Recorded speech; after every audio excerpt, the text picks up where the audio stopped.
you leading, really?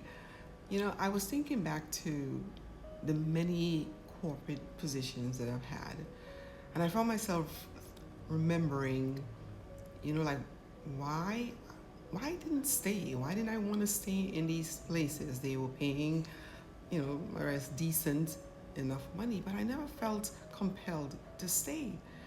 And the thought was just like, you guys aren't leading well. You are not leading well.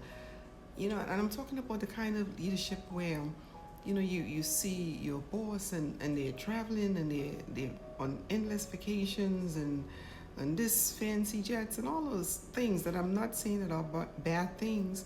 But then you think about the person that you have working for you, and and I'm privileged enough to be having these conversations with people, my peers, and you're hearing stories about, my child is sick, or I can't even pay my rent, just so many things happening in their lives, and the person, leadership, they're clueless.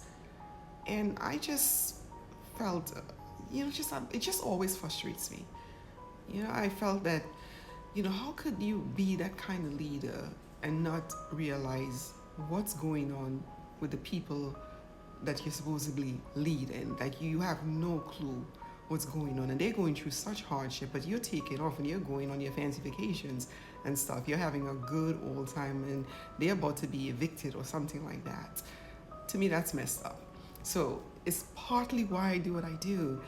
I just feel like I want to raise up a different type of leader, one who cares, one who is humble, one who's self-aware, and one who trusts God more than anything else.